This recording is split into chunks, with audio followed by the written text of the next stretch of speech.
Կապիտալի ուժը հաղորդման հովանավորն է անշարժ գույքի ոլորտում առաջատար Argo Realty ընկերությունը։ Այցելեք Կոմիտաս 19 կոտորակ 1։ Սա Argo-ի հասցեն է, որ գտնեք ձեր հասցեն։ Իմ այսօրվա հյուրը Արարատ բանկի վարչության նախագահ, գործադիր տնօրեն Մեհեր Անանյանն է։ Հարստությունը եւ աղքատությունը դրանք փորձություններ են մարդու համար։ Դե մարդիկ հարստանալու ընթացքում շատ որակներ կորցնում են, չէ՞։ Իսկ ինչ է հարստությունը։ Նույն ձև կապրեի։ Նույն ձևով կապրեի։ Ոչ մի բան չէիք փոխի։ Բացարձակ։ Դուք թանկ վճարել եք այն փորձառության համար։ Կա մի բան, որից ամենամեծ դասն եք քաղել։ Աղամի ջան, ես ընկեր ունեմ, դրա հետ շունել ընկերություն չի անի, բայց ես միջև մի այդ ընկերություն եմ անում, հենց դրա համար։ Ուրեմն զգացմունքն է գերիշխանը, խելքը նրա լոկ ծառան, չէ՞, լսել եք դրա մասին, բայց դու խելքդ վրա պահիր ինչպես պողպատ կուր վահան։ Բարի երեկո հարգելի հեռուստադիտողներ, 168 TV-ի եթերում Կապիտալի ուժը հաղորդաշարն է եւ իմ այսօրվա հյուրը Արարատ բանկի վարչության նախագահ, գործադիր տնօրեն Մեհեր Անանյանն է։ Բարև ձեզ, պարոն Անանյան։ Բարև ձեզ։ Շնորհակալ եմ հրավերս ընդունելու համար։ Ես եմ շնորհակալ մեզ հրավիրելու համար։ Պարոն Անանյան, եթե ես շարունակեմ ձեզ ներկայացնել, մեր հեռուստադիտողներին կասեմ, որ դուք շատ երկար աշխատանքային փորձ ունեք բանկային համակարգում, դուք նաև աշխատանքային փորձ եք ունեցել պետական կառավարման համակարգում, բայց թե ձեր մարդկային որ որակների շնորհիվ եկաք եւ հասաք այստեղ, այ դա ես մեր հեռուստադիտողներին չեմ կարող ասել, հետեւապես հաղորդաշարի ավանդույթի համաձայն դուք ունեք 1 րոպե ժամանակ ձեր լավագույն որակներով մեր հեռուստադիտողին ներկայանալու համար։ Շատ հետաքրքիր հարց եք տալիս եւ լավագույն որակներ ասելը մի քիչ շատ ավելի տարողունակ է։ Խոշոր ֆինանսական կառույցների ղեկավար լինելու համար հատուկ չափանիշներ կան, բայց մարդկային որակների առումով որևէ չափանիշ, որը ընդգծված է պետք է պահպանվի եւ դա անպայման պետք է էվոլյուցիա անցնի, այդպիսի որևէ ոչ իրավական ակտ կա, ոչ էլ նման, ասենք, կա ձևակերպում, որ այ եթե դու այս ճանապարհով գնաս, անպայման կհասնես այսինչ տեղը։ Ես պետք է ուղղակի այս հարցին պատասխանեմ հետեւյալ կերպ. մեր կյանքում տեղի են ունենում իրադարձություններ, եւ այդ իրադարձությունները մեզ անպայման տանում են այնտեղ, որտեղ որ դու դրա մասին չէիր էլ մտածել։ Եվ իմ կյանքում շատ դրվագներ են եղել, որ ես հայտնվել եմ միտեղ դրանից նախկինում եղած ինչ որ մի իրավիճակի սրման հետևանքով։ Այսինքն որևէ տենց հիմնական առանձնահատկություն, որ ասես դրա հիման վրա ես հայտնվել եմ ֆինանսական կառույցի ղեկավար, չեմ կարող ասել, ուղղակի մարդկանց հետ շփումներում հիմնական ամենակարևոր խնդիրն է, որ դու ունենում ես մի այնպիսի անցած ճանապարհ, որ մարդիկ վստահեն քեզ, ամենակարևոր խնդիրը վստահությունն է, եւ այդ վստահելուց հետո շատ կարևոր է, որպեսզի դու քո աշխատանքով եւ հետագա գործունեությամբ կարողանաս ապացուցես, որ մարդիկ չեն սխալվել։ Հայտնվել եք մի տեղում,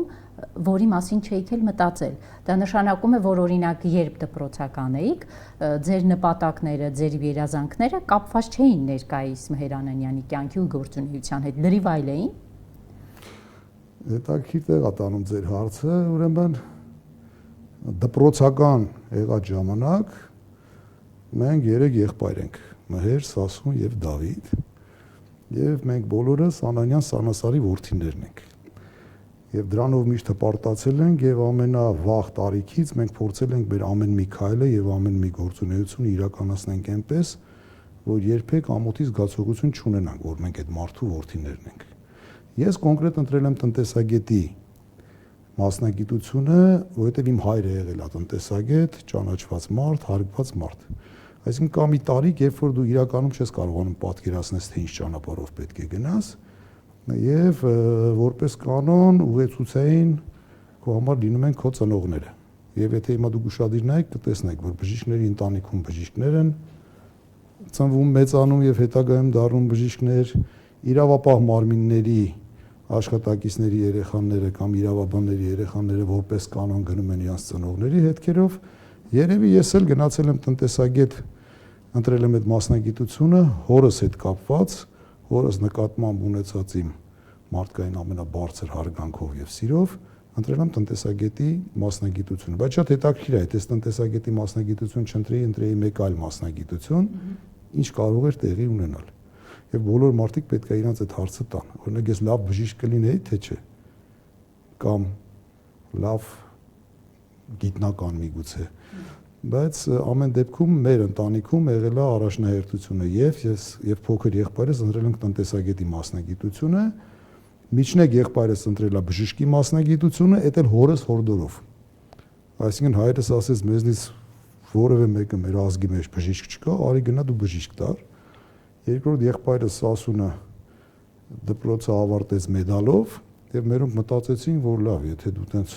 առանձնահատուկ ունակություններ ունես, ուրեմն շատ լավ բժիշկ կարող ես դառնալ։ Այսինքն մեր մասնագիտական կողմնորոշումները ելի եկել է մեր ծնողներից։ Մեր տաղավար հյուր եկող գործարարներից եւ կայացած մարդկանցից ես հաճախ հետաքրքրվում եմ, երբ դուք որոշեցիք ռիսկի դիմել կամ ինչպես դուք եք ասում, իրավիճակի սրման ժամանակ քայլ անել, դուք ինչպիսի մեկնարկային կետում եք գտնվում։ Օրինակ գործարար կար, որ ասում էր $1000 էի նվեր ստացել, որոշեցի գործի մեջ դնեմ, մյուսն ասում էր ոսկե թևնոց էի ժառանգություն ստացել, դա օգտագործեցի իմ բիզնեսը հիմնելու համար։ Այ ձեր մեկնարկային կետը իրավիճակի սրման պարագայում ինչպիսին է եղել։ Իմ մեկնարկային կետը երբեք ֆինանսական միջոցի հետ կապ չի ունեցել։ Ճիշտ է, այս ընթացքում բիզնեսով եմ զբաղվել, տարբեր կարգի բիզնես ծրագրեր եմ իրականացնել, բայց մեկնարկային կետը երևի իմ սերունդի համար եղել է լավ սովորելը, ինստիտուտը ավարտելը, աշխատանքի տեղավորվելը եւ աշխատել հնարավորինս արդյունավետ։ Այդտեղից սկսել է մեր մեկնարկային կետը։ Այնուամենայնիվ ռիսկ որպես այդպիսին մեր յուրաքանչյուր քայլը եւ ամենօրյա մեր յուրաքանչյուր քայլերը դրանք ռիսկային են։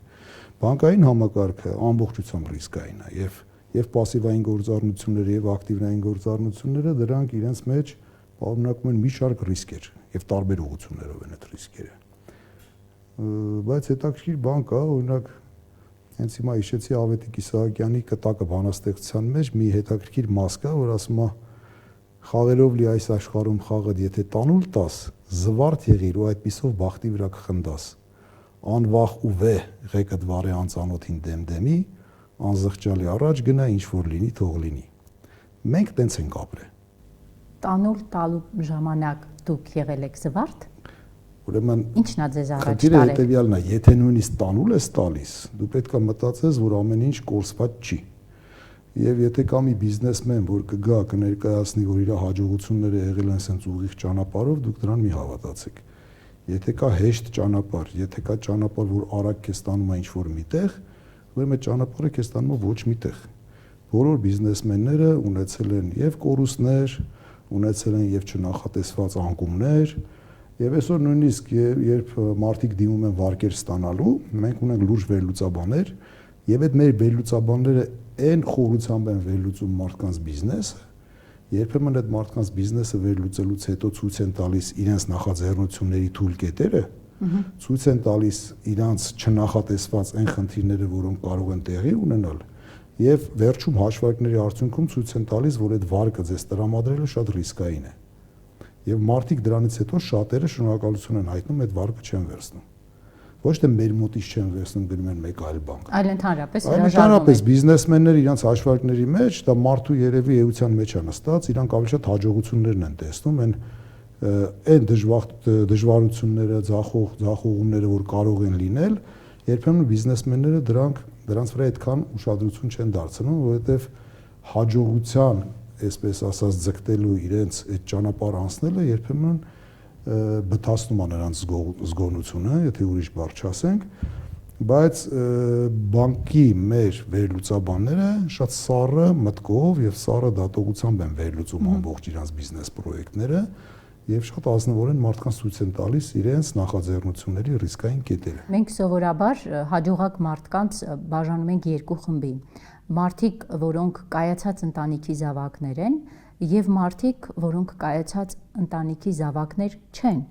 Եվ հետեւապես, երբ մենք խոսում ենք տապալումների մասին, հարց է առաջանում, այն մարդը, որ իր թիկունքին չունի այդ ամուր ընտանիքը, կայացած ընտանիքի զավակ չէ, ինչ կերպ է տապալումից հետո դուրս գալի, եւ օրինակ դուք, որ ունեցել եք հաջողակ ընտանիք եւ կայացած ընտանիք, տապալումներից ինչ կերպ եք դուրս գալիս։ Ինչ որակներ պետք է ունենա մարդը, որ կարողանա դուրս գա։ Հարցս ավելի շատ դրան էր վերաբերում։ Ուրեմն տապալումը պետք է մի հատ փորձենք հասկանանք, ինչ է նշանակում տապալում։ Նպատակ եք դրել ունենալ ինչ-որ մի բան անել, ինչ-որ մի քայլ սկսել, ինչ-որ մի բիզնես արել եք, ձախողել եք, կորցրել եք գումար, կորցրել եք ընկերներ, կորցրել եք կապեր եւ հաջորդ քայլը ինչպես ենք անում։ Ուրեմն դուք ոչ մի բան չեք կորցրել, ուղղակի դուք թանկ վճարել եք այն փորձառության համար, որը ձեզ հետագայում պետք է գալու։ Այսինքն բոլոր այն կորուստները, որը ֆինանսական են, բոլոր այն կորուստները, որոնք մարդուց էներգիա եւ ռեսուրս են տանում, դրանք կորուստներ են, բայց դրանք ընդհանրապես վճար են։ Դու պետք է դրանից դասեր քաղես եւ դուք շատ եք լսել, չէ՞, ինչ որ մեզ չի սպանում, ավելի ուժեղ, չէ՞, դրանք կորուստներ չեն, այդ տապալումները, դրանք ընդհանրապես դասեր են եւ այդ դասերը պետք է դու կարողանաս, այսպես ասած, թվացial տապալումների հիման վրա այդտեղից կարողանաս դասեր քաղելով հետագա քո ձեռնարկումների մեջ լինես ավելի հաջողակ։ Բայց ամենակարևորը գիտեք որն է, որ եւ տապալումները, եւ հաջողությունները, եւ ֆինանսական միջոցների արկայությունը, եւ հարստությունը, եւ աղքատությունը դրանք փորձություններ են մարդու համար։ Եվ նույնիսկ այդ հաջողակ բիզնեսմենները, որոնք իրենց հաջողության մասին խոսում են, պետք է նաև փորձեք հասկանալ, այդ հաջողակ բիզնեսմենները, երբ որ խոսում են իրենց բիզնեսմեն լինելու կամ իրենց հաջողությունների մասին, կոնկրետ դա ինչի մասին են իրենք խոսում։ Հիմա եկեք կոնկրետ ձեր օրինակով ցույց տանք։ Երբ մենք ասում ենք Մհեր Անանյանը հաջողակ մարդ է, ինչ չափանիշներով պետք է այդ հաջողակ լինելը որոշենք։ Դուք ինքներդ ձեր համար ինչ չափանիշներով եք որոշում։ Լավ, ասեմ ձեզ հետեւյալը։ Մհեր Անանյանը հաջողակ մարդ է, որովհետև կյանքում այդ երկու ընտանիքը, որ ինքը կազմել է, առաջինը որտեղ որ ինքը ծնվել է, դա եղել է Աստծո կողմից ստեղծված ընտանիք, Աստված կամեցել է, որ այդ ընտանիքը ստեղծվի եւ այդտեղ ծնվեն 3 եղբայր։ Դրանք մենք ենք։ Դա մեր առաջին մեծ հաջողությունն է, որը Աստծո է եղել։ Եվ յուրաքանչյուրս հաջողակ ենք համարում մեզ մեր արդեն ստեղծած ընտանիքով, եւ այդ հաջողակությունը դա միայն մեր շնորհքը չի, դա նույնպես Աստծո է եւ դա համարվում է երկու ընտանիքները, որոնք որ քո կյանքում ստացվել են, դու արդեն հաջողակ մարդ ես։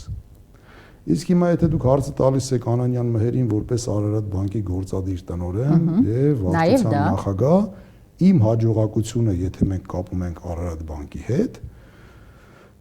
կարելի է ենթադրել, եթե մենք բանկի հաջողություններից պետք է խոսենք եւ դա պետք է վերագրենք, որ մենք լավ ենք աշխատել դրա համար այդ հաջողությունները ունենք, դա էլ է ճանապարհ։ Բայց օրինակ ես մեծ հաճույքով կուզեի ներկայացնեմ, որ օրինակ մեծ հաջողություն եմ համարում, որ 24 թվականին Արարատ բանկում 67 երեխա է ծնվել։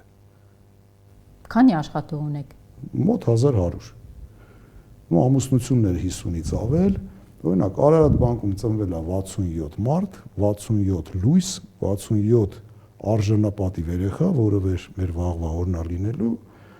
Եվ ես համոզված եմ, որ Արարատ բանկից միայն որակով երեխեք կարան ծնվել։ Այսինքն մենք հաջողակ ենք համարում մեզ նաև այդ առումով։ Արարատ բանկը ունի յուրահատկություն։ Արարատ բանկի ցանկացած աշխատակից գիտի, որ ինքը պետք է լինի ազգային արժեքներ կրող, պետք է լինի հայի լավագույն կերպարը իր վրա կրելու հնարավորություն, նվիրվի աշխատանքին եւ աշխատի ընդհանուր թիմի մեջ։ Օրինակ այդ ամեն ինչը եթե մեր մոտ ստացվում է, մենք համարում ենք, որ մենք հաջողակ ենք եւ այդ թիմի ղեկավարը, որը Մհեր Անանյանն է, իրան համարում է շատ հաջողակ մարդ։ Հարստության չափը հաջողակ մարդ համարելու այդ կապ ունի։ Բացարձակ։ Հաջողակ մարդու համար հարստության չափը կապ չունի, բայց այդտեղ կա նաեւ մեկ այլ խնդիր։ Օրինակ բիզնեսմենը եթե հաջողում է եւ ֆինանսական միջոցներ կամ նյութական արժեքներ է ստեղծում,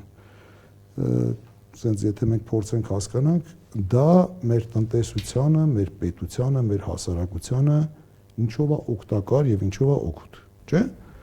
Ու տարբեր տնտեսագետներ, մակրոտնտեսական, նաեւ միկրոտնտեսական տարբեր ձևակերպումներով փորձում են ներկայացնել աշխատատեղերի ստեղծում, արտահանող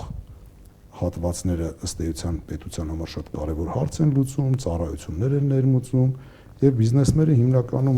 բիզնեսները եթե մենք տարանջատենք, հիմնականում 3 ուղղություններ կարելի ասել՝ ծառայությունների մատուցում, ապրանքների արտադրում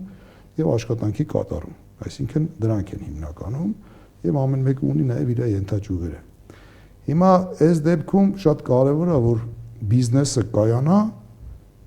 ամենակարևոր սկզբունքները պահպանելով, այսինքն դու պարտավորություններ ես կատարում քո պետության հանդեպ, հարկերն ես վճարում, դու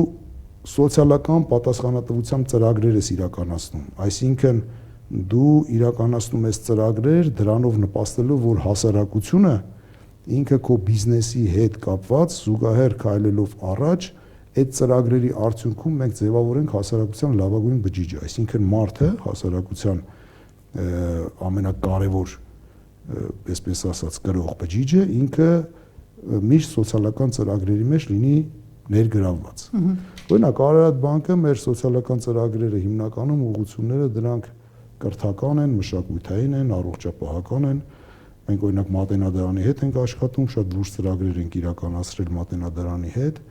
Մենք մի շարք Ես հիշում եմ զինվորի տան հետ ձեր ծրագիրը։ Ենք ծրագիր իրականացրել, մենք 4090 հիմնադրամի հետ ծրագրեր ենք իրականացնում մշակութային եւ այդ ամբողջ հասույթը ուղղում ենք 44 օրվա եւ 4 օրվա մեր պատերազմի մասնակիցների ուսման վարձերը եւ մնացած այլ հոգսերը հոգալու համար։ Եվ ամենակարևորը մենք այդ ամեն ինչը անում ենք եւ տարեստարի այդ ծրագրերը ավելացնում ենք մի խնդրանքով բոլորին, որ մեզ չդիտարկեն ֆինանսական կոմպոնենտի միայն աջակցման կետ, այսինքն Արարատ բանկը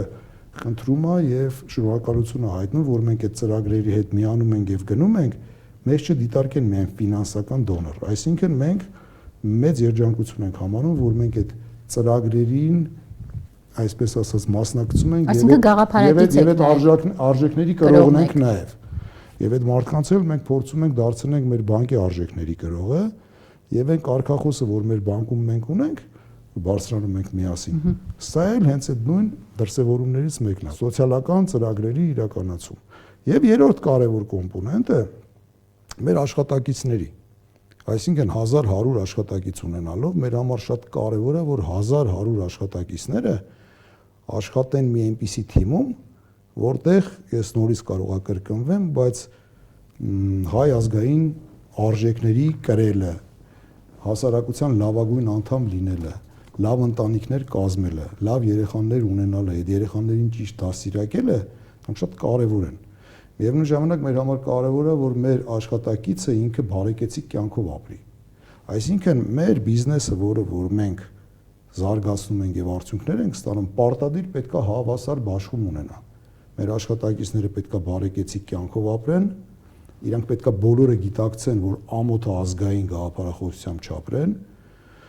սոցիալական ծրագրեր պետք է իրականացնենք եւ այդ սոցիալական ծրագրերի հետ մենք պետք է զուգահեռ քայլենք եւ սոցիալական ծրագրերի մեջ ներգրավված լինենք եւ պատվով պետք է մեր հարկերը վճարենք եւ համարենք, որ պետության կայացմանը մենք մասնակցում ենք։ Այս երեք ուղղություններով մենք բնութագրում ենք, որ մենք ազգային բիզնես ենք զարգացնում։ Արարատ բանկը համարում եք ազգային բիզնես։ Մենք համարում ենք ազգային բիզնես, որովհետեւ մենք այդ երեք ուղղություններով մեծ ողջավորությամբ աշխատանք ենք տանում։ Բայց եթե կան բիզնեսմեններ, որոնք աշխատում են եւ հաջողակ են եւ իրանք իրանց ընտանիքներով են հաջողակ եւ այս ուղղություններից որևէ մեկի վրա իրանք ուշադրություն չեն դարձնում։ Ձեր համար ովքեր չեն ոչ, օքեյ չի։ Որովհետեւ այդ ֆինանսական միջոցները, որ իրանք աշխատում են եւ այդ հարստությունը ավելին տանում են դուրսն են ներդրումներ անում։ Դա ազգային չի կարող լինել, դա կարող է թվա, որ իրանք ֆինանսական միջոցներ աշխատեցին, ինչ-որ գործողություններ արեցին, բայց իմ կարծիքով դա ի նպաստ մեր երկրի, մեր պետության, մեր հասարակության չի աշխատում։ Այդ մարդը այո, կարող է ասի, որ ինքը շատ աշխատասեր է, այդ մարդը կարող է ասի, որ ինչ-որ իր հատուկ շնորհքների շնորհիվ ինքը կարողացել է այդ բիզնեսը ձեռնարկի եւ հարստանա, բայց եթե իմ ասած ուղղություններով ինքը որևէ լուրջ քայլեր չի անում, առնվազն եթե ինքը փորձում է խուսափի հարկային պարտավորությունները կատարելուց, արդեն այդ մարդը ճիշտ ճանապարհի վրա չի։ Մենք պետք է գիտակցենք, որ պետությունը շատ կարևոր, մենք ունեցել ենք շատ տարբեր ազգեր, շատ հզոր ազգեր, այսօր ամեն մեկը չի որ պետություն ունի։ Դուք խոսեցիք, չէ՞, տարբեր արժեքների մասին, արժեհամակարգի մասին, ընդհանրապես մի շատ կարևոր բան կա, Աստված մարդուն ամենաթանկ բաները տալիս է անվճար։ Կարող է ֆինանսական կառույցի ղեկավարը սրա մասին պետք է քիչ խոսի, պետք է ավելի շատ խոսի ֆինանսական միջոցների, նյութական արժեքների, բայց չէ։ Ամենակարևոր ամեն ինչ որ կարևոր է մարդու կյանքում, Աստված տալիս է անվճար, բայց մարդիկ երբեմն եւ շատ հաճախ ճիշտ չեն գիտակցում ինչի մասին է խոսքը։ Այդ պետությունն ու ազգային նկարագիրը ու այդ հպարտությունը, որ մենք ունեցել ենք, դա պետք է կարողանանք մենք գիտակցենք, որ դա Աստծո տված եզակի պարգև է։ Հասկանում եք, շատ կարևոր բան է։ Խոսեցիք թիմից, աշխատողներից, ակադեմիական գիտելիքներն եք կարևորում, մարդկային որակներն եք կարևորում։ Մենք ընտրելու տարբերակ ունեք, կամ ակադեմիական գիտելիքները, կամ մարդկային որակները։ Ո՞նց եք ընտրում։ Հիմա այսքանը որ ասեցի, դուք արդեն մոտավորապես ձեր հարցի պատասխանը գիտեք, չէ՞։ Խնդիրը հետևյալն է, բնականաբար, երբ որ մարդուն մենք ընդունում ենք աշխատանքի, ունենք հանձնաժողովներ, այդ հանձնաժողովները անպայման քննում են այդ մարդուն եւ փորձում ենք այդ քննությունը կամ մարդու հետ այդ աշխատանքը տանենք այնպես, որպեսզի որևէ կաշկանդվածություն չլինի եւ մենք իրականում փորձում ենք ընտրենք լավ մասնագետի, բայց պարտադիր է որ ինքը լինի մեր պատկերացրած լավագույն մարդը, որը Արարատ բանկի թիմի անդամ կարող է դառնալ։ Եթե ձեր արժեհամակարգի կրողը չէ, բայց փայլուն մասնագետը ասում եք հաջողություն։ Փայլուն մասնագետը, եթե այդ արժեհամակարգի կրողը չի, դա նշանակում է, որ մենք առանձին դեպքերում կարող է վերապահումով այդ մարդուն ներգրավենք մեր թիմ, բայց շատ լուրջ ուշադրություն պետք է դարձնենք, որ ինքը անպայման դառնա թիմի անդամ։ Ընդհանրապես հետաքրքիր մի բան էլի, մարդը մի հոգի, չէ՞, մենք միշտ հայերով ասում ենք մի հոգի, 5 հոգի, 10 հոգի, չէ՞, հոգի բառը միշտ մարդու կողքը դնում ենք։ Քիչ ազգեր կան կամ միգուցե չկան։ Մարդու մասին մենք խոսում ենք հոգով, չէ՞։ Հիմա ձեր հարցի պատասխանը, դուք ասում եք, դուք մարդու էությանն եք շատ ուշադրություն դարձնում, թե մասնագիտական ունակություններին։ Հիմա մասնագիտական ունակությունները դրա մարդու դա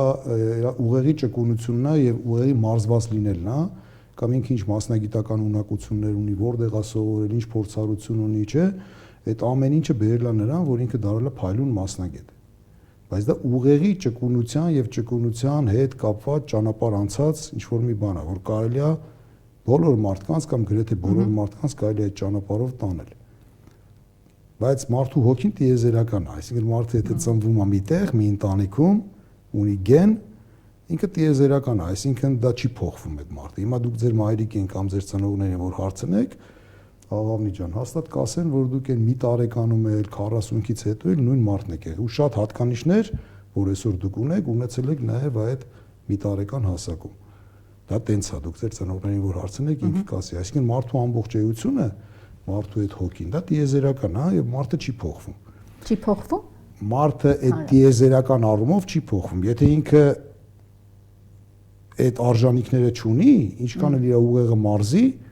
ինքը կարա դառնա շատ մարզված, շատ լավ մասնագետ, բայց ինչ որտեղ նա ավելի վտանգավոր կարա լինի թիմում։ Հասկանալի է, բայց մենք չենք բացառում ոչ մի բան։ Մենք ուղղակի ուզում ենք, որ մեր աշխատակիցները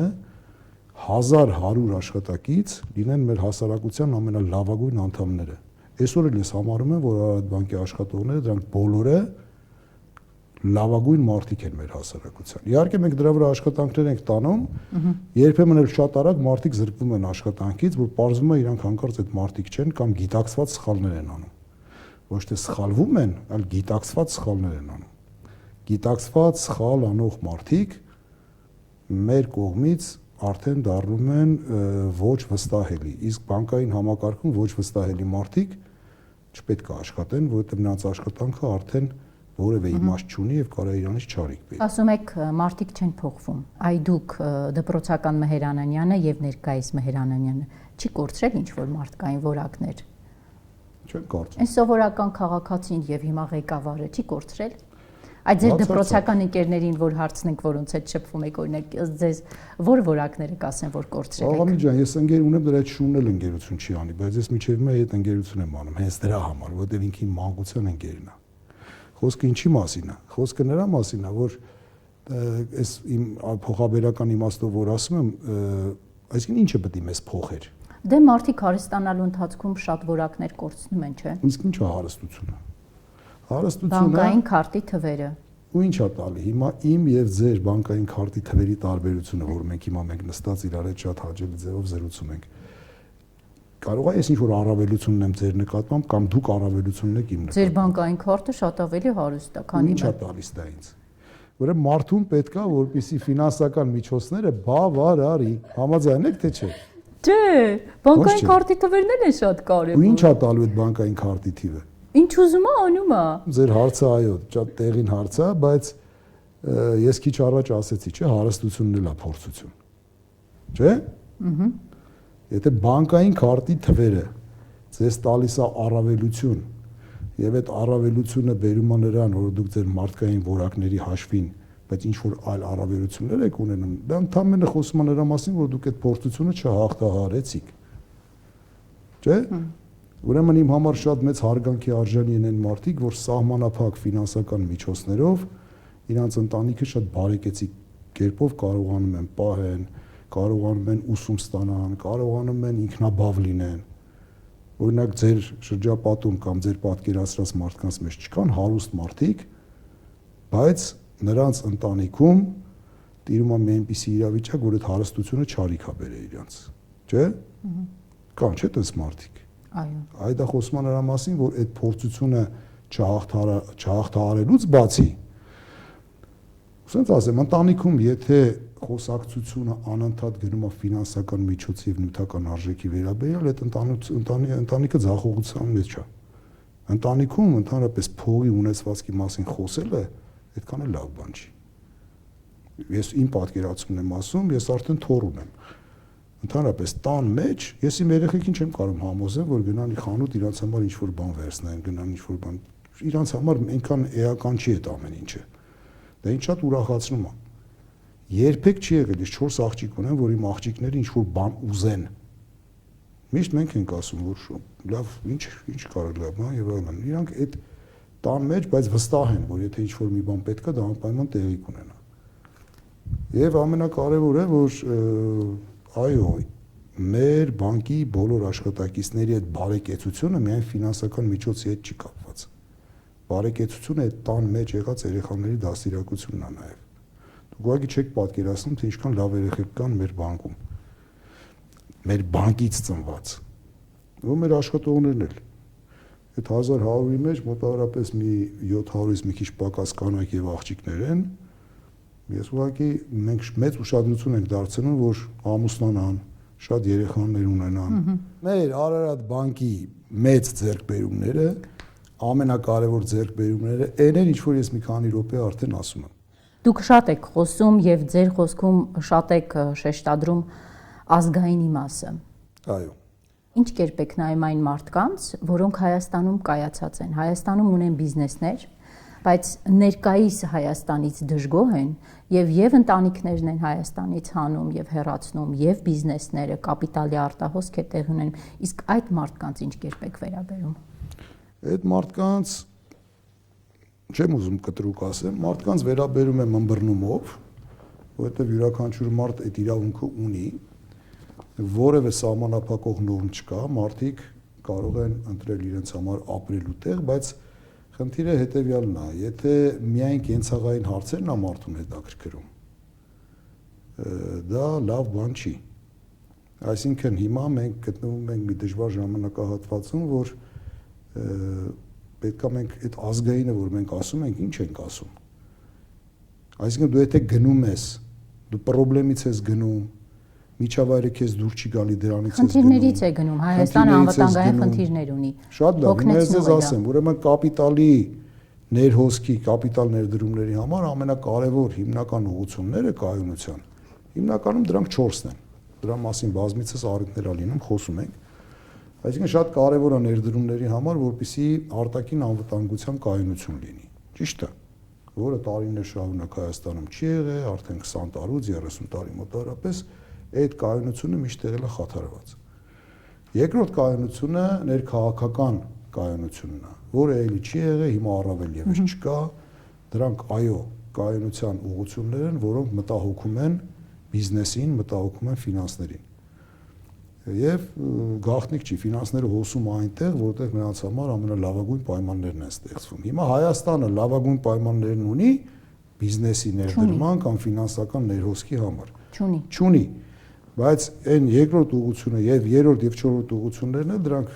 ֆինանսա-բյուջետային կայունություն, հարկային կայունություն եւ այլն, այսինքն դա ենթադրենք ունի հարկաբյուջետային, ֆինանսա-բյուջետ, հիմա ենթադրենք այդ երկուսը քիչ թե շատ կան, այսինքն կենտրոնական բանկը եւ կառավարությունը իդեմս պետեկամուտների կոմիտեի քիչ թե շատ կայունությունը ապահովում, բայց ի պատիվ բանկային համակարգի պետք է ասեմ, որ ամենակայուն համակարգը ամբողջ տարիների ընթացքում եղել է ֆինանսաբանկային համակարգը, այսինքն այդ կայունությունը միշտ եղել է ամենաբարձրը։ Բայց միայն այդ կայունությունով եւ հարկաբյուջետային քաղաքականության կայունության առումով այդ երկու կայունությունը շատ քիչ է, որ ֆինանսները հոսեն դեպի Հայաստան։ Դրա համար մարդիկ, որ իրանց ֆինանսները փորձում են տանեն դուրս եւ ներդրում անեն, ես դրանց նորմալ եմ վերաբերում, բայց եթե Հայաստանում իրանք իրանց բիզնես ունակությունները պահպանում են, իրանց բիզնեսը շարունակում են, դրան զուգահեռ փորձում են դրսում նաեւ ինչ-որ բիզնես ձեռնարկատիրական գործունեություն իրականացնեն։ Այսինքն սա սովորական դիվերսիֆիկացիա է, որը որ նորմալ եմ համարում։ Այսինքն մարդիկ չեն կարող իրանց բոլոր բիզնես process-ները միայն Հայաստանում պահեն, հենց նրա համար, որ իրանք հայ են, հայրենասեր են եւ այլն։ Հայ են, հայրենասեր են, բայց նաեւ պատասխանատվության զգացողություն ունեն իրանց ֆինանսական միջոցները հավասարակշռելու։ Դուք ինչ կերպ եք վարվում այս հարցում։ Հայաստանից դուրս ուղղում եք ձեր ֆինանսական միջոցները։ Ես չեմ ուղղում, որովհետեւ ին ֆինանսական միջոցները ընդամենը Հայաստանի Հանրապետությունում ներդրված, բայց եթե ես կունենամ ֆինանսական միջոցներ, ավել ֆինանսական միջոցներ, եւ այդ ավել ֆինանսական միջոցները կարող է ինչ-որ մի պահ հնարավոր լինի եւ ցանկալի լինի դրսում ներդրելուց, դրա մեջ որևէ վատ բան չեմ տեսնում։ Բայց Հայաստանից հանել միայն այն պատճառով, որ Հայաստանի տնտեսությունը, Հայաստանի հասարակությունը, ներքին էս լարված իրավիճակները, այս ընտանիքներով չենք ուզում ստեղ ապրենք, այս ինչ ապրելու տեղ ապրենք, ես դրան դեմ եմ եւ կտրականապես։ Տանեմ երեխաս դրսում կրթվի, սովորի այնտեղ ապահովի։ Կրթվել սովորելուն կողմ եմ, բայց մնա այնտեղ չգա։ Չէ, գիտեք ինչ, ոչ մեկ չի պլանավորում, որ երեխան գնա այնտեղ մնա եւ չգա։ Բոլորը պլանավորում են, որ եթե ունեն հնարավորություն, իրենց երեխաները բարձրագույն կրթություն ստանան դրսում, որը կլինի ավելի որակյալ։ Եվ նաեւ այդ միջոցով չծառայեն բանակում։ Ու բանակի մասով գիտեք ինչ, շատ նուրբ հարց է, բայց դրա հետ կապված էլ ես իմ տեսակետը ունեմ։ Բանակը պետքա լինի այնտեղը, որ մենք բոլորս մեր ջանքերը, մեր ֆինանսական միջոցները, մեր ամբողջ էությամբ կարողանանք բանակը սարքենք ու սրբատեղի նման մի տեղ։ Եվ մեծ պատվով մեր երեխեքին ուղարկենք, որպեսզի մարդիկ գնան բանակում ծառայեն։ Մեծ պատիվ պետքա լինի։ Այս ձեր բոլոր հարցերի մեջ մի հատ կարևոր ցուցիչ կա։ Այդ ցուցիչը իմ համար շատ շուտվանից աշխատում է դեռ 5 տարեկանից։ Ամոթի զգացողությունը։ Այդ ամոթի զգացողությունը, եթե կորցնում է մարդ, ինքը կորցնում է ամեն ինչ։ Հիմա այդ դրա վրա պետք է շատ մեծ ուշադրություն դարձնել։ Այսինքն ամոթ պետք է լինի, որ Հայաստանը վատ երկիր լինի։ Յուրաքանչյուրս այդ կերպ պետք է մտածենք։ Այո, դա բոլորիս ամոթն է, այն ինչ որ մենք հիմա տեսնում ենք։ Այն ուղղակի ես չէի ուզի շատ բաների մեջ այսօր խորանալ, որովհետև միևնույն ժամանակ ես դրա ցանկությունն էլ չունեմ եւ որպես ֆինանսական կառույցի ղեկավար ես նաև պետքա չեզոք լինեմ իմ հայտարարությունների մեջ, բայց բոլոր հարցերում պետքա մարդը ամոթի զգացողություն ունենա։ Կանք էլի Արարատ բանկ։ Արարատ բանկի աշխատակիցների վերաբերյալ ես ասեցի, թե մենք ոնց ենք վերաբերվում, եւ ես համարում եմ, որ Արարատ բանկի 1100 աշխատողներն էլ դրանք ամենալավագույն մարդիկ են, հայ մարդու լավագույն կերպար իրենց վրա կրող անձնավորություններ են, չէ՞։ Հիմա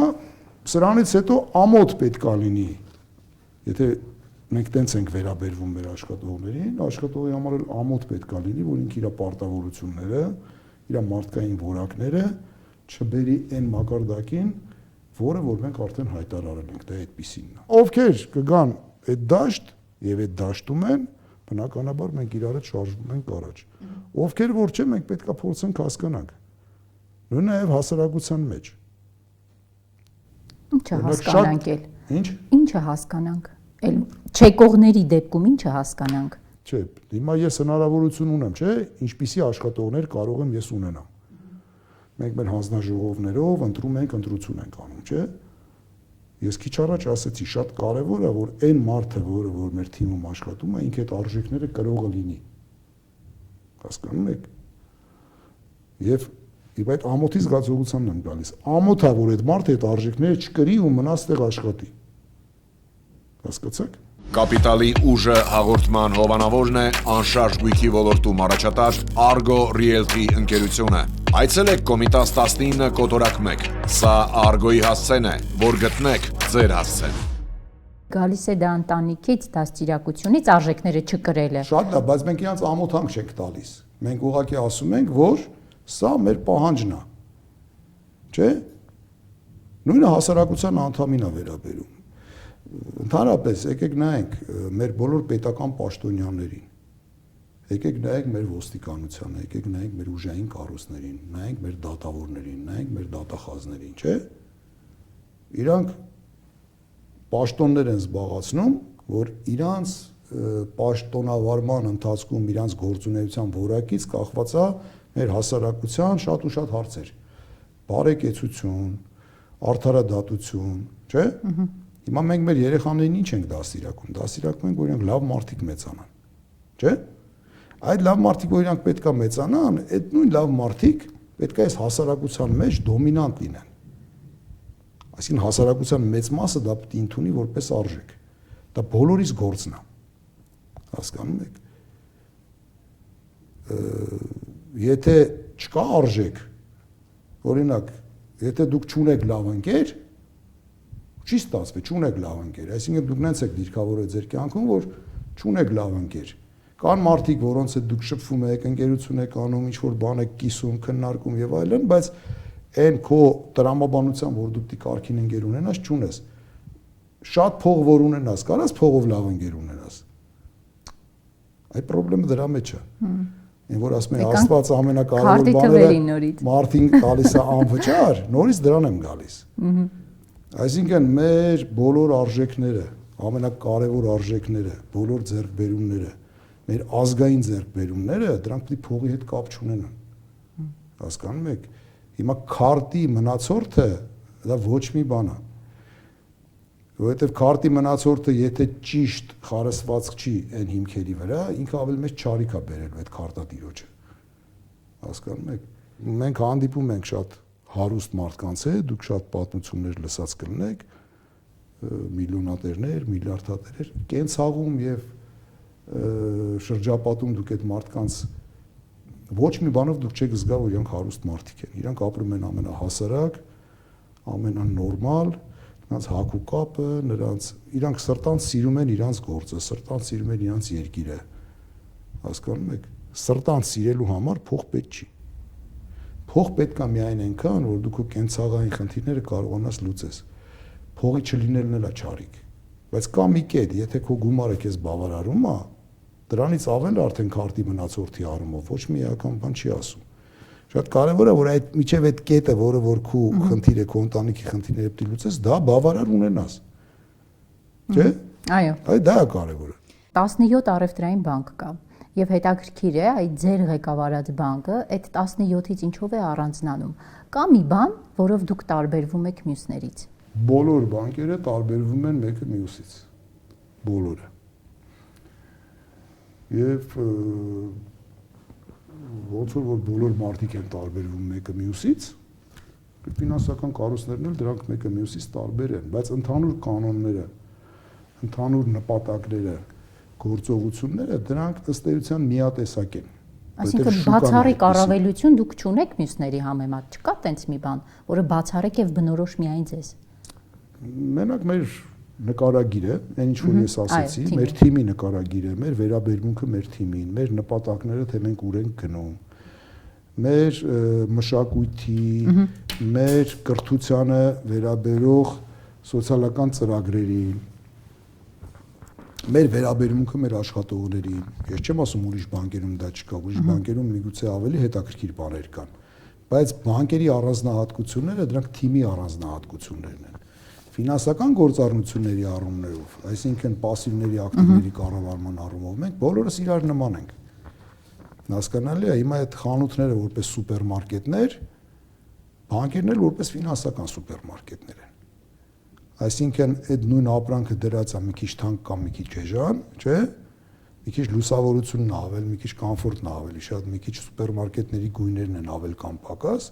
բայց մարդիկ կան իրանց համար նախընտրելի խանութներ են, մեկը, մյուսը։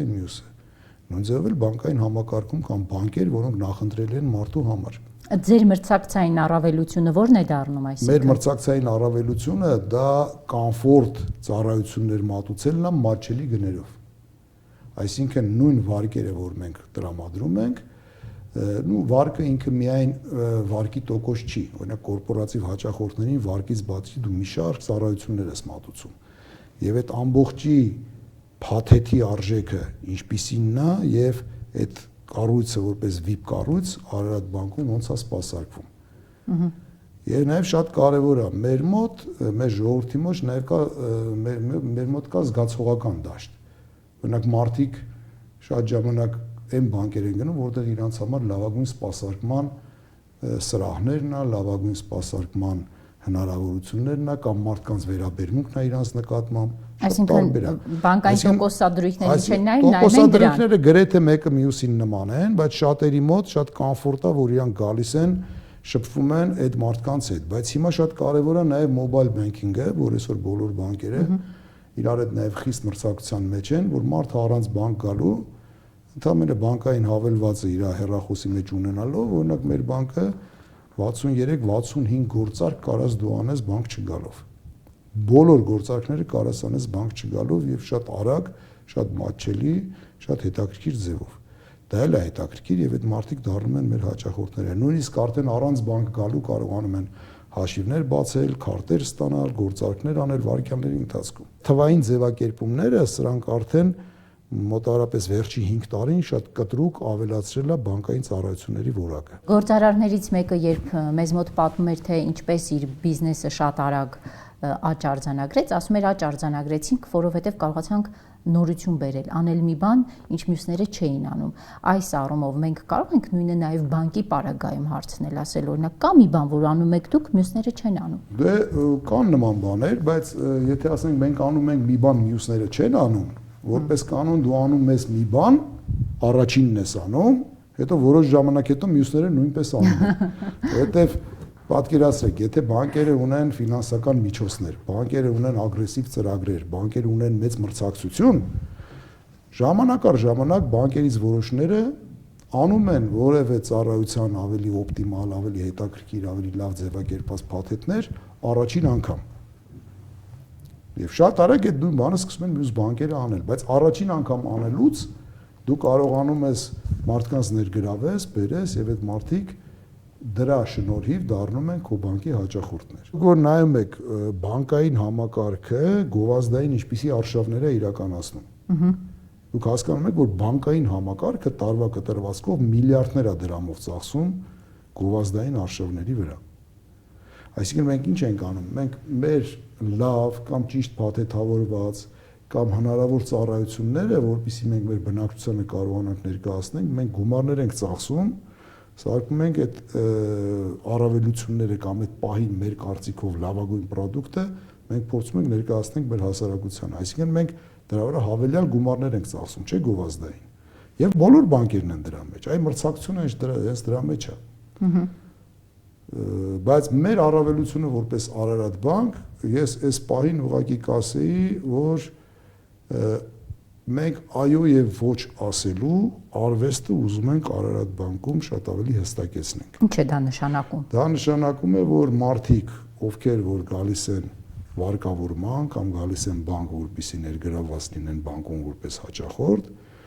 մենք երբ որ ուսումնասիրում ենք այդ մարդու կամ այդ ֆինանսական կառույցի կամ ոչ ֆինանսական կառույցի այդ բիզնեսին մենք փորձում ենք ուսումնասիրենք, որ որոշենք մենք այդ բիզնեսի հետ գնալու ենք, շարունակելու ենք զուգահեռ քայլել թե ոչ, մենք որպեսզի արագ եւ օպերատիվ կարողանանք ասենք, որ այո, դուք մեր հետ քայլելու, իրար հետ քայլելու մենք ունենք լուրջ հնարավորություններ։ Այդ այոնը ոչը պետքա ժամանակին ասես։ Շատ ժամանակ մարդիկ դժգոհում են բանկերից, որ քննարկվում են, երկար ժամանակ ուսումնասիրվում են եւ միջև վերջ հստակություն չկա։ Հիմա դուք մեր գալիս եք, թե չեք գալիս։ Այսինքն լուրջ ծրագրեր կան, որ բանկերում պետքա արագ կարողանան ուսումնասիրեն եւ արագ պատասխանեն, չէ՞։ Մենք ուզում ենք մեր առավելությունը լինի արագ պատասխանելը եւ միջև վերջ ուսումնասիրելը։ Արարատ բանկը բանկ է, որը առաջնահերթ տեղում դնում է ֆիզիկական անձին, թե իրավաբանական անձին։ Ձեզ համար ամենակարևոր հաճախորդը ո՞րն է այդ երկուսից։ Մենք երկուսի ուղղությամբ էլ շատ լուրջ աշխատանքներ ենք տանում։ Ժամանակ առ ժամանակ մենք ունենում ենք մեր վարկային պորտֆելում եւ ակտիվների կառավարման այդ պորտֆելում տարբեր, այսպես ասած, կառուցվածք, բայց շատ ժամանակ դա նաեւ գալիս է երկրում իրականացվող ռեֆորմներից։ Օրինակ, անցած տարի դեկտեմբերի մինչև 31-ը շատ աշխուժ էր հիպոթեկային շուկայի հետ կապված վարկավորման եւ բոլոր բանկերում էր դա այդպես։ Եկամտահարկի հետ կապված, քանի որ ծրագիրը ավարտվում էր Երևանում, մարդիկ, նույնիսկ մարդիկ, ովքեր որ բնակարանի կարիք չունեն, բայց այդ հնարավորությունից չէին օգտվել, բնականաբար այդ մարդիկ ունեին հնարավորություն, որ ափսոս էր ուղղակի այդ ծրագրից չօգտվելը եւ փորձեցին շատ արագ հիպոթեկային վարկերի շնորհիվ բնակարաններ ձեռք բերեն։ Եվ հոկտեմբեր, նոյեմբեր, դեկտեմբեր ամիսները, մանավանդ դեկտեմբեր ամսվի առաջի հատվածը եղել է շատ լարված եւ բոլոր բանկերում այդ տիպի վարկերը, հիպոթեկային վարկեր ունեցել են մեծ ծավալներ։ Այսինքն դրա արդյունքում բնականաբար ֆիզիկական անձանց վարկավորման ցուցիչները բանկերում ավելացել են։ Հիմա մենք պետք է նաև փորձենք հասկանանք, այն կայունության 4 ուղղությունների մասին ես ասեցի, արդյոք Հայաստանի Հանրապետությունը այս պահին լավագույն պայմաններ է առաջադրում ֆինանսական հոսքերի ներգրավման համար եւ ներդրումների համար։ Ըստ ձեզ առաջարկում է։ Ըստ ինձ լավագույն պայմանները ստեղծված չեն։ Բանկերը լավագույն ծառայությունները պատրաստ են մատուցեն, բայց բիզնես ձևակերպումները եւ նոր բիզնես հայտեր ներկայացնելու առումով կա պասիվություն։ Բա եթե կա պասիվություն, որտեղից է գալիս այն խոսույթը, որ հիմա մեր բանկերը ուղղակի ապրում են գերշահույթների ժամանակաշրջան։ Ու այդ գերշահույթ բառը շատ արծարծված է, բայց ոչ տեղին։ Եթե մենք ուղղակի ուզում ենք գերշահույթի մասին մի փոքր ավելի ճիշտ պատկերացում, որպեսզի մեր բնակչությունը ունենա, շահույթներ, որ նախորդ տարիներից էապես տարբերվում է։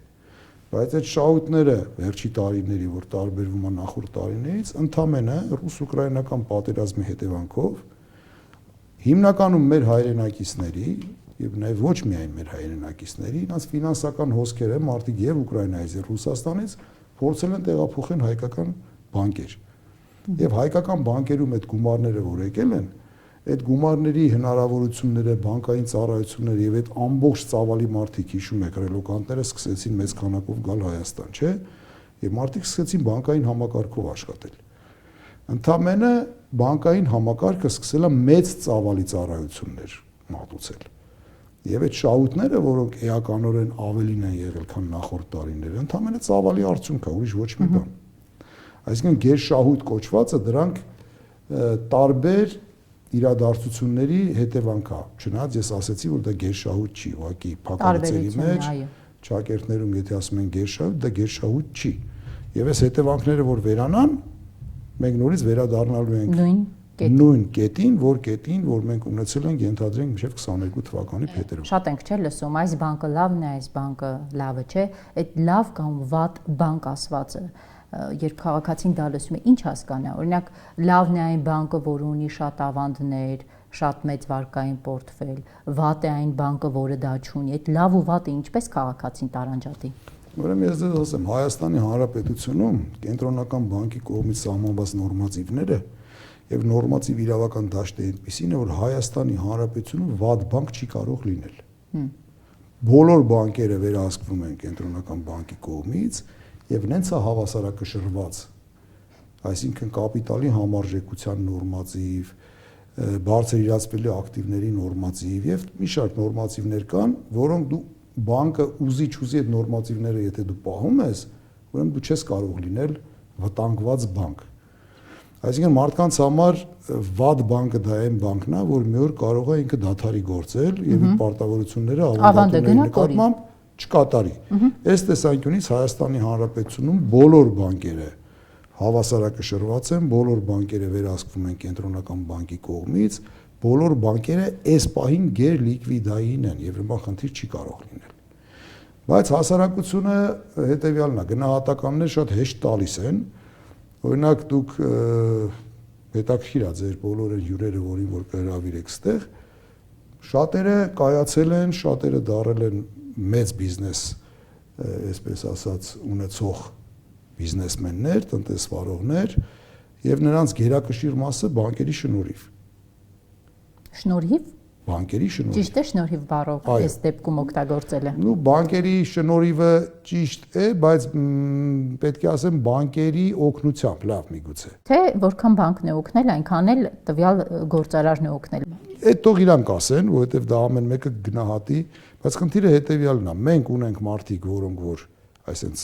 փոխհարաբերությունների մեջ ասում են, որ այո, մենք ձեր շնորհիվ հենց այդ բառը օգտագործում են, մենք այս կետից եկե դարել ենք այս կետը եւ հիմա շատ ճանաչված բիզնեսմեն ենք եւ ենթադրենք խոշոր հարկատուների մեջ առաջի տասնյակում ենք, առաջին 100-յակում ենք եւ այլն եւ այլն եւ այլն։ Բայց որպես կանոն այդ մարդիկ բարձրաձայն իրենց հաջողությունների մասին չեն խոսում եւ տրամաբանական է։ Մարդիկ իրենց հաջողությունների մասին եւ ճիշտ է որ բարձրաձայն չխոսեն։ Ճիշտ է։ Հա, ընդհանրապես մարդը պետք է իր հաջողությունների մասին Չէ, փողը նախ սիրում է լռություն, հաջողությունն էլ է սիրում լռություն, բայց չխոսել, չպատմել քո անցած ճանապարհի լավ կետերը ցույց տալ, բայց խոսքը վերաբերում է նրան, որ բանկերի միջոցով, բանկերի շնորհիվ, բանկերից վարկավորում ստանալու միջոցով շատ բիզնեսներ կայացել են եւ դարել են խոշոր բիզնեսներ, բիզնեսի ներկայացուցիչները որպես կանոն խուսափում են դրա մասին խոսել։ Բայց մարդկանց այն ստվար խումբ է քիչ, ստվար չասենք, նույնիսկ քիչ այն մարդկանց խումբը, ովքեր որ վարկեր են վերցրել սպառողական վարկեր, փոքր վարկեր եւ նրանք իրաց ապաշնորհության եւ ճիշտ չկառավարելու հետևանքով գնացել են կորուստների եւ կորցրել են իրաց ենթադրենք մեքենան, բնակարանը եւ այլն։ Այո, ասում են, որ բանկերը թալանեցին այս մարդիկ մեկնաբանում են բանկերին, որ բանկերը ըստ էության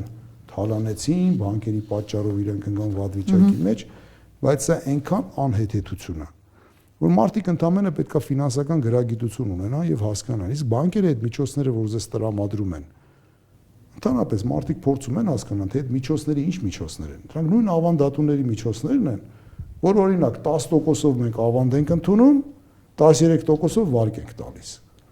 Մենք ինչքան պետքա հետևողական լինենք, որ այդ վարկերը անպայման վերադարձվեն, որտեղ դա բանկի պատասխանատվությամբ է եւ միայն հենց միայն ռիսկով։ Այդ գումարները պետք է հետ վերադարձվեն, որպեսզի մենք ավանդատուների նկատմամբ մեր պարտավորությունները կատարենք։ Մի շարք քաղաքական, բայց այսպես ասած բիզնես էլիտայի ներկայացուցիչներ ժամանակ առ ժամանակ քաղաքական հայտարարություններ են անում ընտրություններից առաջ, որ մենք բանկերը կզիջենք, վարկերը կմարենք, տոկոսները բան։ Իսկ դուք ավանդատուների պարտավորությունները պատրաստ եք կատարեք։ Դա թող կատարեն արդեն բանկի կառավարիչները։ Ուղղակի խնդիրը հետևյալն է, բանկի հետ կապված որևէ հայտարարություն, եթե արվում է գիտակից մարդու կողմից, նրանք պետք է իրենց հայտարարությունների մեջ շատ զգույշ լինեն, շատ կարևոր է։ Որտեղ բանկերը դրանք այն կառույցներն են, որոնք հասարակության, տնտեսության մեջ գտնվող պարապ միջոցները հավաքագրում են եւ տեղաբաշխում են այն ուղղությունների մեջ, որտեղ դրա կարիքը կա, եւ ընդհանրապես լուծում են մի շատ կարևոր հարց, որպեսզի գումարները պարապ չմնան, անընդհատ աշխատեն։ Եվ այդ ամբողջ շղթան, սկսած ավանդատուններից, հաշվետերերից եւ բիզնեսը, որը որ վարկավորվում է, նաեւ բանկը, բոլորս հարկային պարտավորություններ ունենք պետության հանդեպ։ Եվ այդ գումարը ինչքան պատտվում է եւ արագ է պատտվում եւ հանրապետությունում պարապ գումարներ չեն մնում, ամեն մի պտույտը բերում է մեր երկրի բարեկեցությանը, հասարակության ամրապնդմանը եւ ավելի շատ սոցիալական ծրագրերի իրականացմանը։ Դա սովորական բան է, հիմա դա մարդը պետք է ֆինանսական գրագիտության խնդիրը կարգավորի։ Եվ եթե մարդկանց մի մեծ զանգված, շատ մեծ զանգված այսօր փաստորեն խաղատներում կամ տարբեր դրույքներ են անում, էսեն անում եւ դուք չեք պատկերացնում, ուղղակի մեր անվտանգության ծառայությունը երբեմն բերում է պատկեր, որ շատ նորմալ ընտանիքի ծնողներ մեծ գումարներ տանում են եւ տանուլ են տալիս այդ process-ների մեջ։ Ընտանիքի մյուս անդամները դրա մասին նույնիսկ չեն իմանում։ Ինչ է դա մարդու նպատակի բացակայության հետևանք է։ Ես չգիտեմ, դա հոգեբանություն է, որ այդ մարդկանց պետքա փորձես հասկանաս։ Ինչ է նշանակում մարդը աշխատավարձ ստանա եւ այդ ամբողջ աշխատավարձը տանի խաղադրույքներ անի։ Այն դեպքում, երբ որ ընտանիքում կան մեծ հոգսեր։ Եվ հետո պարզվում է այդ նույն մարդը իր աշխատավարձի են 5 պատիկը, 7 պատիկը օվերդրաֆտ, որ ինքը ունեցել է, նույնիսկ ընտանիքի անդամները չգիտեն, դրանք էլ ամբողջությամբ օգտագործել։ Եվ հիմա մենք մեր անվտանգության ծառայության հետ դրել ենք եւ այդ ամբողջ ֆինանսական հոսքերը հսկում ենք, որ փորձենք հասկանանք այն սուբյեկտները, որոնք որ վարկավորվում են, արդյոք այդ ճանապարհով են գնում, թե չէ։ Եվ վարկ տալուց առաջ մենք լուրջ ուսումնասիրություն ենք անում, թեկուզ ֆիզիկական անձանց, թեկուզ նաև ոչ ֆիզիկական անձանց, իրավաբանական անձանց, այսինքն ինչ նպատակներով են այդ ֆինանսական միջոցները օգտագործվում։ Բայց ինչ մեխանիզմ կա դա վերահսկելու, դուք ինչպես իմանաք վարկը վերցրեց խաղադրույք արեց, թե ոչ։ Ունենք հնարավորություններ, ինչքանով որ կարողանում ենք այդ մարդու նպատակները կամ իր ծախսերը փորձենք հասկանանք, որովհետև եթե այդ մարդը մեր բանկի հաճախորդ է, մենք իր ամբողջ շարժը տեսնում ենք։ Շարունակելով ձեր կերպարը բացահայտելու թեման, դուք ձեր կյանքի ծանրագույն իրավիճակներում կան բաներ, որոնք ինքներդ ձեզ եք խորհուրդ տալիս։ Մի քանի բան, որ ծանրագույն վիճակում դուք ինքներդ ձեզ խորհուրդ եք տալիս։ Խորհուրդը հետևյալն է, ես հիմա ինքս ինձ խորհուրդ տալու, հիմա ուզում եմ հիշեմ, որևէ խորհուրդ տալու բան չկա, ուղղակի պետք է միշտ գնալ առաջ։ Ես ինչ-որ մի պահի ասեցի, որ ծանր կամ անհասկանալի կամ դժվար կամ խնդիրներ երբ որ առաջացել են իմ մոտ, ես դրանք հաղթահարել եմ ուղղակի իմ մարդկային պատկերացումներով, չփոխվելով, իմ համոզմունքները պահելով, առաջ գնալով։ Ես որ ասեցի խաղերով լի այս աշխարհում խաղը եթե 10-10 չէ, ու այդպիսով զվարթ եղիր, չէ, եւ անզղջալի առաջ գնա ինչ որ լինի, թող լինի։ Այսինքն պետք է անզղջալի առաջ գնալ, դասեր քաղել քո գործողություններից, որի արդյունքում դու վնասվել ես, որովհետեւ դա ընդհանրապես դու վճարել ես այն բանի համար, որը սխալ հաշվարկների արդյունքում դու ունեցել ես կորուստ։ Կա մի բան, որից ամենամեծ դասն եք քաղել։ Այո։ Ինչն էր։ Ավելնորդ ազարտը։ Ավելորդ ազարտը, ավելորդ ոգևորությունը։ Էլի նույն բիզնեսի մեջ։ Եղել են բիզնես դրսևորումներ, երբ որ դու հաշվարկներ ես իրականացնում եւ այդ հաշվարկների ընթացքում այդ հաջողությունները օրինակ քեզ ստիպում է, որ դու ավելի մեծ ազարտով մտնես այդ process-ի մեջ։ Բայց երբեմն լինում են դեպքեր, որ դու այն չերևացող խութերը կամ չերևացող խնդիրները, որ կարա այդ բիզնեսում լինի, միջև վերջ չես խորանում, միջև վերջ չես փորձում ուսումնասիրես, այլ դու վստահ ես, որ այդ հաջողությունները անպայման նույն հաջորդականությամբ եւ գրաֆիկով գալու է։ Այսինքն դա ավելնորդ զգացողական մի հատ հնարավորություն ես դու բաց թողել, որ զգացմունքով ես առաջնորդվել, սառը չես դատել։ Ճիշտ է, զգացմունքն է թե հաշվարկը։ Հիմա ասենց որոշումներ կայացնելիս։ Ուրեմն զգացմունքն է գերիշխանը, խելքը նրա լոկ ծառան, չէ՞, լսել եք դրա մասին, բայց դու խելքդ վրա պահիր ինչպես պողպատ կուր վահան։ Ուրեմն իրոք զգացմունքը ամենաբարձր արժեքն է։ Բայց զգացմունքը հաճախ տանում է մարդուն սխալ տեղ։ Տեսեք, ձեզ էլ է սխալ տեղ տարել։ Զգացմունքները դրանք մեր լավագույն բարեկամները չեն։ Բայց զգացմունքը դա մարդու համար շատ կարևոր բան է։ Հիմա երբ որ դու հաշվարկ ես անում եւ սկսում ես մտածելով այդ ամեն ինչը անել, շատ ավելի արդյունավետ է այդ ամեն ինչը ստացվում։ Հիմա ձեր հարցի պատասխանն է, իմ մոտ եղել են ձախորդություններ, այո, եղել են, որովհետեւ միջև վերջ ես ենթադրում եմ, որ պետք է հաշվարկներ անեի, չեմ արել, եւ այդ ձախորդությունը ինձ բերել է մի կետի, որ հաջորդ անգամ նմանատիպ ձեռնարկումների ընթացքում ես պետք է միջև վերջ խորանամ։ Եվ այո, դա ինձ դաս է եղել, բայց դրա համար ես վճարել եմ։ Որքան վճարեցիք։ Ու չեմ կարող ասած ասեմ, որովհետև կարծում եմ մի 12 միլիոն դրամի կարգի։ Բայց դա եղել է սրանից երևի մի 12 տարի առաջ։ Դուք հիմա այ 18 տարեկան Մհեր Անանյանին ինչ խորհուրդ կտայիք։ 18 տարեկան Մհեր Անանյանին որևէ խորհուրդ չունեմ տալու։ Եվ եթե 18 տարեկանից նորից սկսեի, նույն Մհեր Անանյանը կլինեի մինչև հիմա, նույն ձև կապրեի։ Նույն ձևով կապրեի։ Ոչ մի բան չէիք փոխի։ Բացարձակ։ Մեր հաղորդաշարի վերջում սովորաբար հաղորդման հյուրերը հարց են տալիս հաղորդման հաջորդ հյուրին, չիմանալով ով է լինելու նա։ Մեր նախորդ հյուրը կառուցապատող գործարար Վահե Պետրոսյանն էր եւ ձեզ հարց է տվել, հիմա հարցը կարդամ. գրագետ բիզնես վարելու համար ինչն է ավելի գերադասելի՝ կանխիկի հոսքերի ճիշտ պլանավորումը, թե ստանձնած պարտավորությունների անվերապահ կատարումը։ Դրանք երկուսն էլ մեկը մյուսի հետ կապված զուգահեռ են, մեկը մյուսին չեն բացառում, բայց միայն ստանձնած պարտավորությունների կատարումը բոլոր առումներով ստանձնած պարտավորությունների կատարումը դա ամենակարևոր եւ ամենաճիշտ բնութագրիչն է բիզնեսմենի։ Անկախ նրանից, որ կունենա կանխիկի հոսքերում խնդիրներ, Կանխիկի խոսքերում, եթե դու ունես խնդիրներ, բնականաբար, եթե պարտավորությունների չկատարման անհնարինություն կա,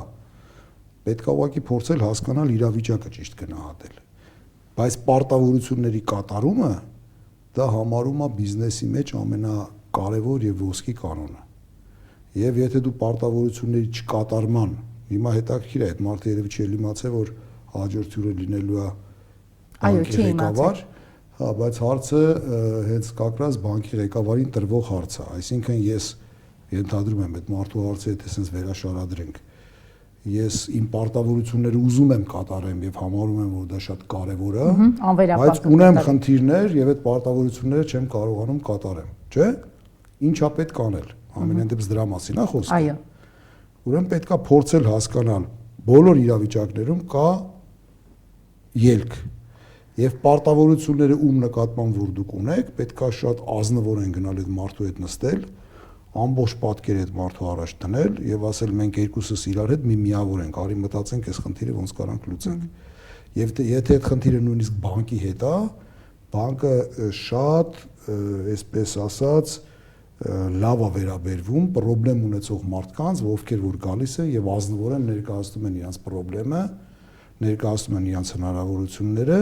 եւ խնդրում են, որ մենք իրար հետ մտածենք, թե այս խնդիրը ոնց կարանք կարգավորենք։ Եվ հակառակն է լինում, երբ որ մարդիկ իրենց կարծիքով այդ պարտավորությունները չկատարելուն ուղղված փորձում են ամեն ինչի դիմեն, կանխամտածված սնանկություն, շինծ ու գործարքներ, ամեն ինչի դիմեն, որպեսզի այդ պարտավորությունները չկատարեն եւ հետագայում իրանք ընկնում են շատ ավելի վատ վիճակի մեջ։ Եվ այդ նույն մարդը եւ մարդկային որակի եւ որպես բիզնեսմենի կրեդո ունեցող մարդ ինքը ընդհանրապես սպառվում է եւ դառնում է ոչ մի բան։ Հիմա ձեր հարցը մեր հաղորդաշարի հաջորդ հյուրին, դուք էլ չգիտեք ով է լինելուն է։ Հարց որպես այդպեսին հետաքրքիր է։ Արդյոք դուք ձեր բիզնեսի կառավարման ընթացքում առաջնորդվում եք ձեր աշխատակիցների, հասարակության եւ պետության հանդեպ ձեր պարտավորությունների լիարժեք կատարմամբ։ Այսինքն սոցիալական պատասխանատվության ինչպիսի ծրագրեր եք իրականացնում, ձեր աշխատողների բարեկեցությունը եւ որպես հասարակության առողջ անդամ լինելուն ուղղված ինչպիսի միջոցառումներ եք իրականացնում եւ արդյոք պետության նկատմամբ ձեր պարտավորությունները կատարում եք լիարժեքորեն։ Շատ լավ, կտամ մեր հաջորդ հյուրին։ Ձեզ շնորհակալ եմ հետաքրքիր զրույցի համար։ Ես եմ շնորհակալ։ Հարգելի հեռուստադիտողներ, հիշեցնեմ, Կապիտալի ուժը հաղորդաշարի հյուրը այս շաբաթ Մհեր Անանյանն էր, կհանդիպենք հաջորդ շաբաթ օրը։ Ցտեսություն։ Կապիտալի ուժը հաղորդման հովանավորն է անշարժ գույքի ոլորտում առաջատար Argo Realty ընկերությունը։ Այցելեք Կոմիտաս 19 կոտորակ 1։ Սա Argo-ի հասցեն է, որ գտնեք ձեր հասցեն։